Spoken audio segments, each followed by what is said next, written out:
0.1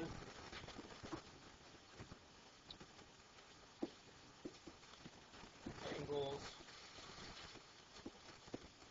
in radian measure.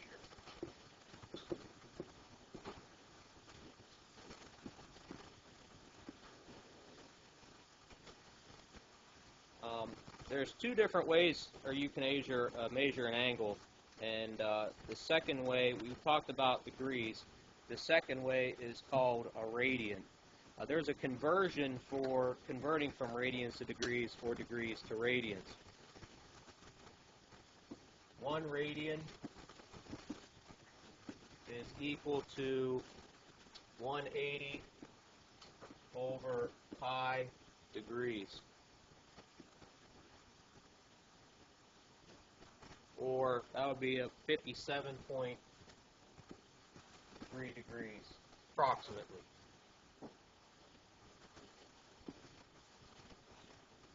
One degree would be equal to pi over 180 radians. Or about 0.17 radians.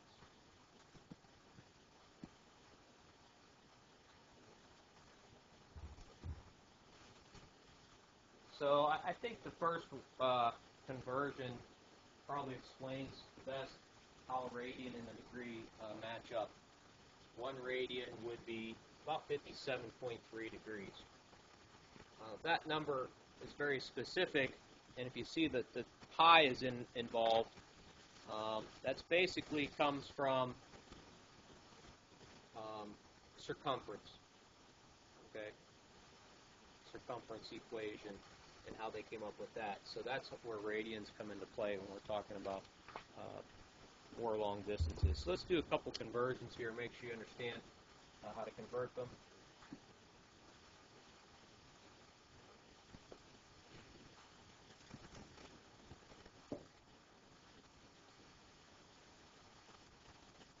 Convert 330 degrees to radian measure.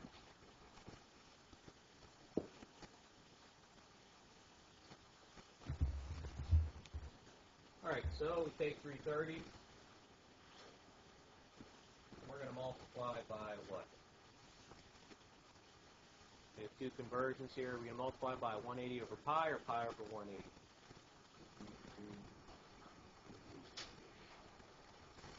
Actually, it'd be pi over 180.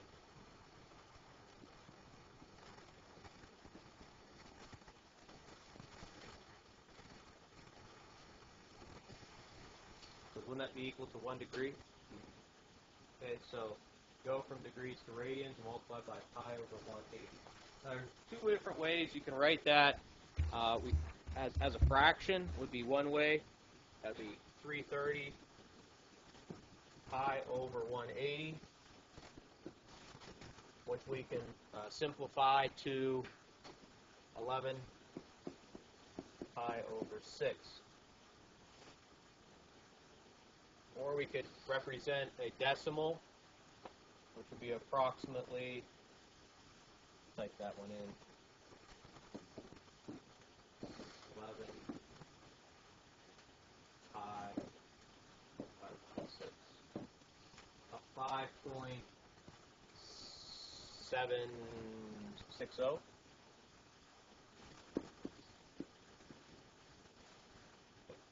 It's going to specify which of these two you're going to want. If it says exact, obviously that's going to be in terms of pi. Okay, decimal will be an approximation. You want to go the other direction?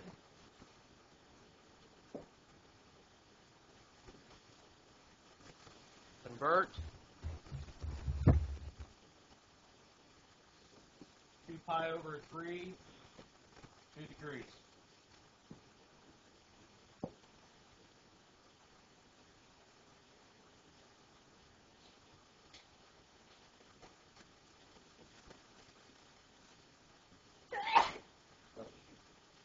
Going to be 180 over pi. And if it's given in terms of pi, the radian measure, It's pretty easy to remember what you're going to do because you want the pi to cancel out in most cases. Okay, it kind of gives you a hint on which direction to go with that. But they could try to confuse us and give us our answer, maybe give us a rating that's 2 over 3 pi just to mess with us. But in most cases, they will cancel out. So the pi's go away. Actually, 3 goes into 180 how many times? 60. So that's 120 degrees.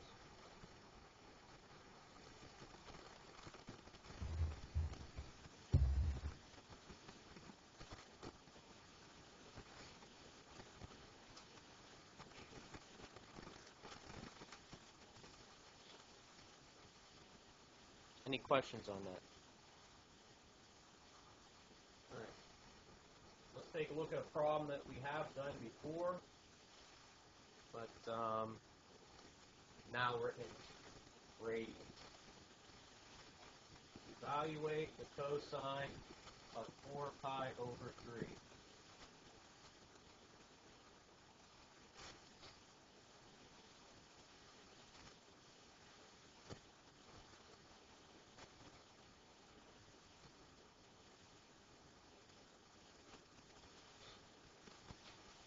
We figured this out before, but we did it in degrees. What would be the equivalent of 4 pi over 3? What's that? 240? Is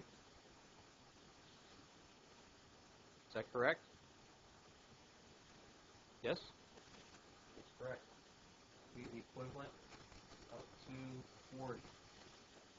Okay, if you're not quite seeing this yet, a simple way to make that change is we can rewrite this as 4 times 180 over 3.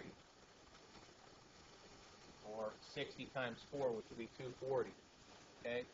Thing to point out, pi would be the equivalent of 180.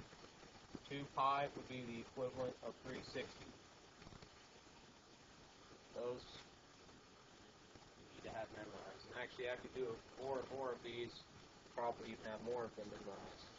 Instead of 4 pi over 3 and having to actually convert it, you're just going to see 240.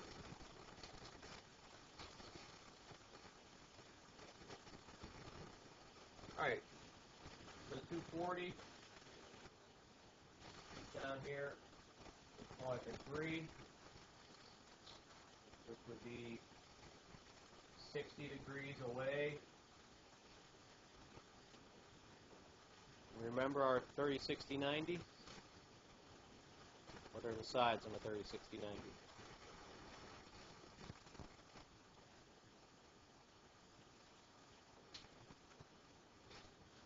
Forget already. Got to have those memorized. 1, 2 square roots of 3. I agree. Okay. Where does the 1 and the 2 and the square root of 3 go? No, actually, 2 does. The largest of those is going to go there. Square root of 3 is about 1.5 approximately. It's actually smaller than that. The smallest would be 1, right? Square root of 3 is going to go over here. They're both in a negative direction, right? So, cosine is, in terms of opposite adjacent hypotenuse,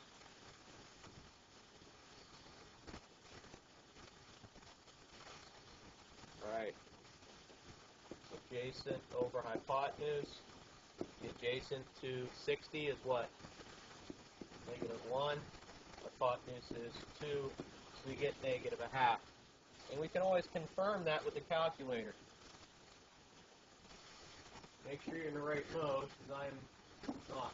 The calculator automatically goes to radian mode. To go to degrees, let's type in the cosine of 240. I can also keep it in radian mode. And I can type in the cosine of 4 pi over 3.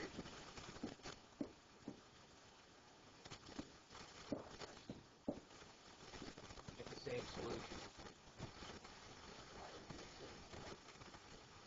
Because it's the hypotenuse. I'm sorry, yeah, the hypotenuse, or if you want to think of it as a circle, radius of the circle, it's a positive distance always. Right, so we can confirm our solution there.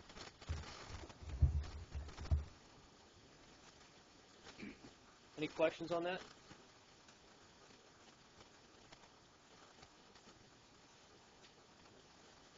Starting the page here.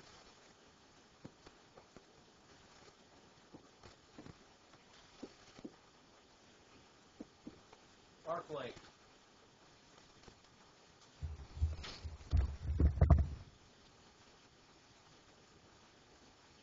S equals r theta, where S is the arc length, R is radius, and theta is the central angle in radians.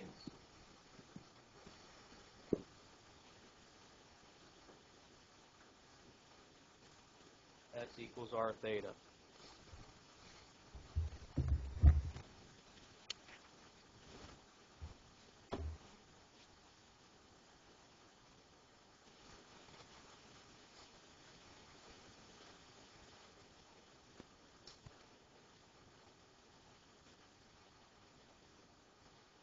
We could set this up so that we didn't have to use radians, but the conversion from degrees to radians is pretty easy. So I think S equals r theta is just remember that, and remember to convert to radians. That's the most important thing. If the angle is not given in radians. Let's take a look at an example. If theta equals 128 degrees,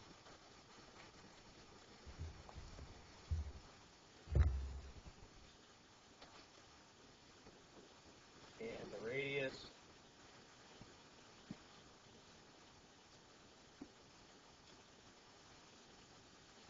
is 5 centimeters, find the arc length.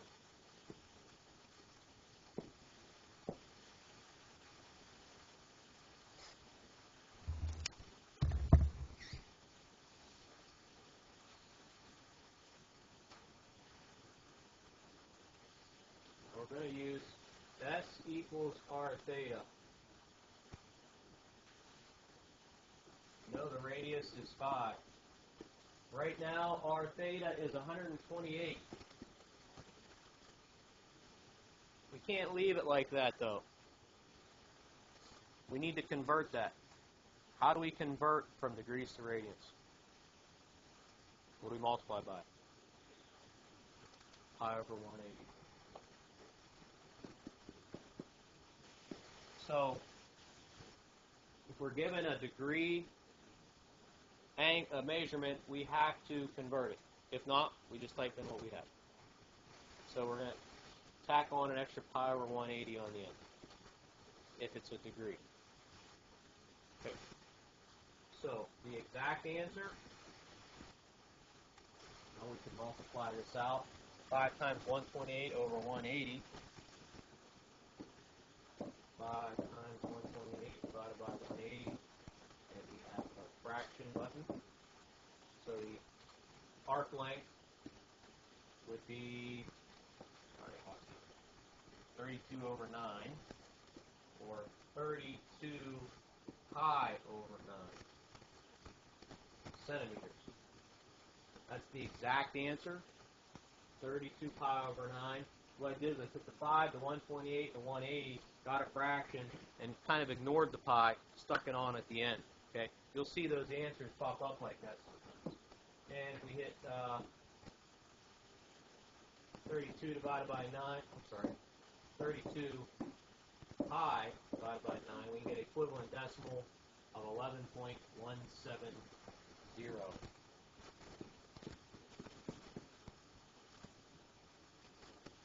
So, depending on what you're being asked for, they want the exact answer. It's going to be 32 pi over 9, or 11.170.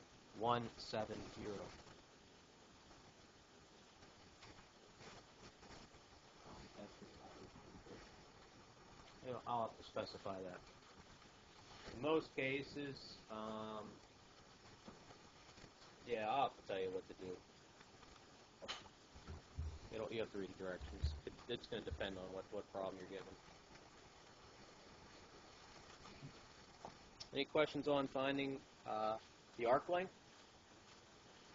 Okay, last thing we're going to do is area of a sector.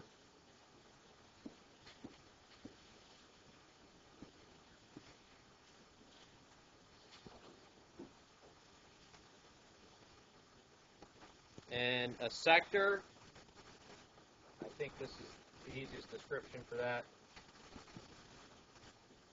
Piece of pizza.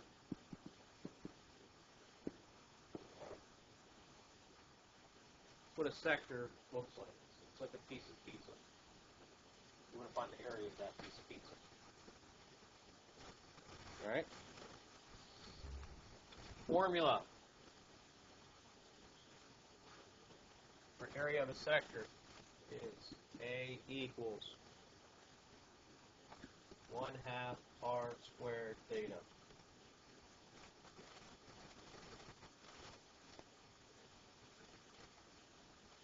Where r is the radius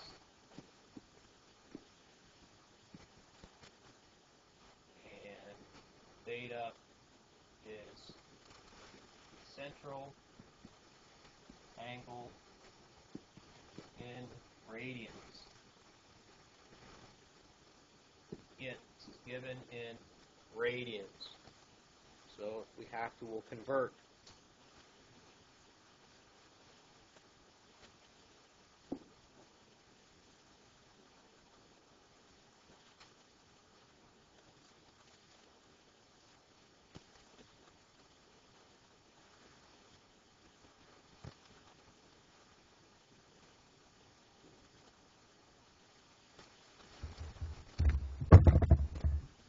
Take a look at an example. Find the area, sector.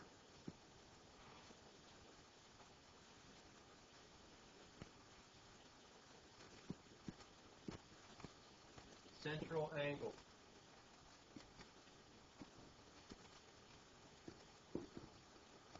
is 5 pi over 6 radians.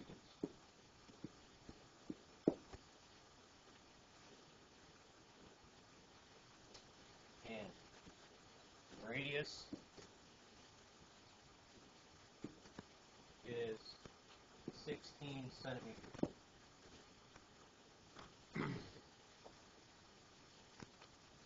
Now, this could change. It could give us a degree measurement.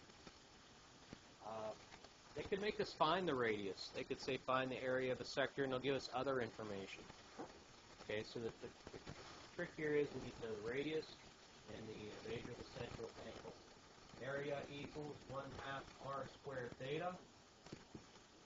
So 1/2 times 16 squared times our theta in radians, which is given to us in radians, so 5 pi over 6. Again, we could get an exact answer here. We ignore the pi and type in all of our numbers. We have 1/2 times 16 squared times 5 pi divided by 6.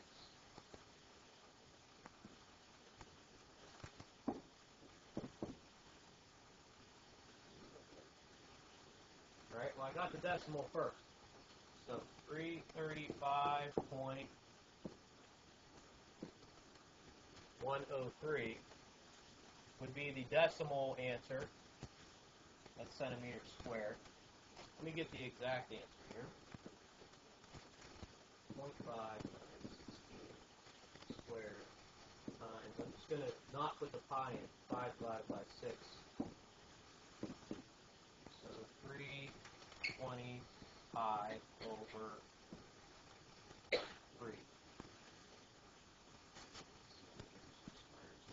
approximate decimal answer. This is the exact area. Again, I've seen both. Actually, a lot of SAT problems, stuff like that. You would give it to you in terms of pi, I think, just to throw you off. Okay.